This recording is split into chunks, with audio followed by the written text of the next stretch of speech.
Hey guys, so in this video we're just going to briefly go over what you should be looking for when you go and check your grades. So when you check your grade on Blackboard, you're going to be able to see that you have feedback. And so the feedback is going to be in the form of an Excel document, oh, excuse me. And so normally, I mean, when I'm named mine, it's MA2 underscore rubric in either your last name or your PSID, doesn't really matter. So as we open this up, what we'll do is we'll take a look at what we see. So you should have your name here. If it's a different student's name, let your TA know. Not supposed to happen. Um, but obviously, there's points associated with each problem. And so oftentimes you'll find general comments. So if there's one thing that you did wrong sort of multiple times, so say your indexing was off by 1 in both problems that you did, your TA might put them here. But this isn't the only place for feedback, and you don't just find out, oh, I got a 65 out of 110 on problem 1. We give you a lot more feedback than just that. So if I go to problem 1, you can see sort of what we've gone through and done. So the first bit is just checking, hey, have you defined what we asked you to define? Have you used CLC clear and close? Don't miss stupid points. And then your algorithm sheet, so making sure that you've done all that. And so this is all basic stuff, and these should be easy points up here on the top. Now, then we have our test cases, and our test cases are all or nothing, and that's kind of a misnomer because you can see here that sometimes the number of measurements doesn't, I mean, that's part of the all or nothing points, but within the number of measurements, of course, you have to be completely correct. So as we go through, you can see now we don't provide you with the actual data files that we use to run it, but using these outputs and everything, you should be able to sort of determine what was used. Now, in terms of the feedback, not only do you get, oh, well, I only got however many points. I got, oh, not that. It's like, oh, let's say I got 0 points on this section. So it's not just, oh, well, it looks like I did all that wrong.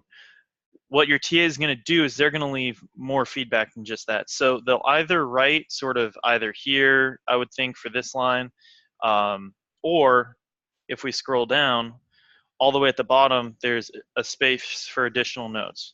And so normally from these areas, you can sort of tell what you did wrong, or you should be able to at least check.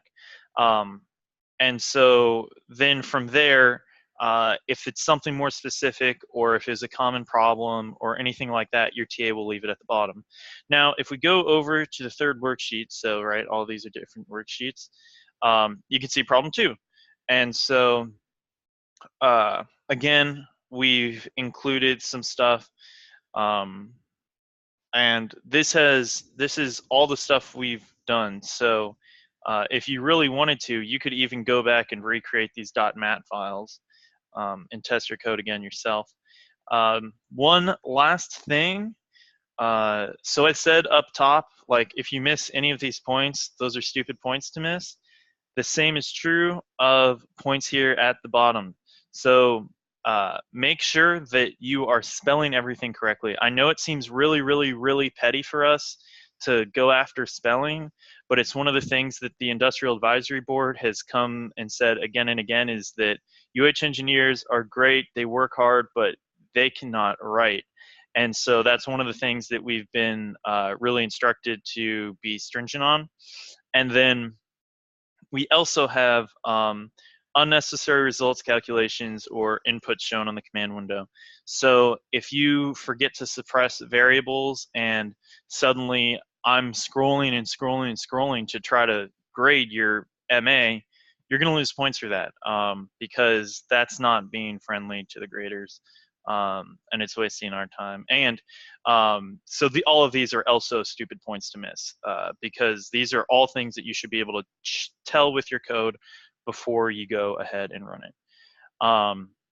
With all that said, I'm hoping that this has made a pretty good summary for you guys, and hopefully you can get some feedback.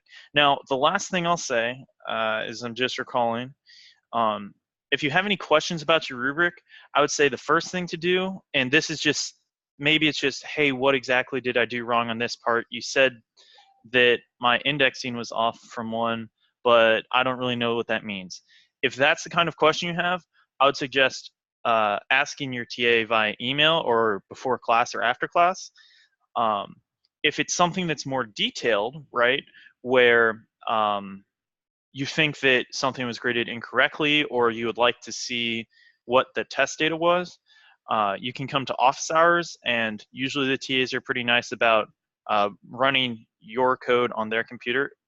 But again, really make sure that you're coming to your TA's office hours, just because not all the TAs have access to all the blackboards. And then if you ever have a grading concern and you think that something was in fact graded incorrectly, you have to submit a grade appeal form to your instructor. So TAs, we grade everything, but we don't get to regrade anything. When we grade the first time, normally we get it right. So if there's a problem, we want the professor to know that there was a problem with the grading, if that makes sense.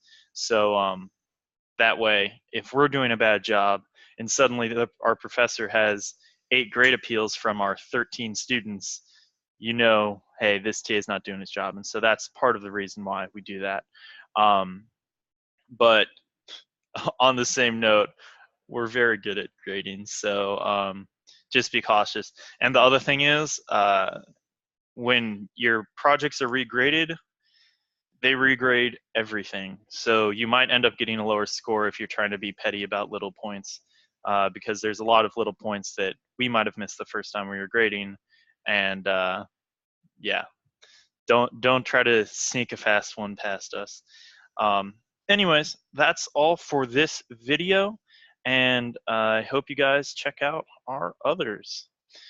And good luck on MA3.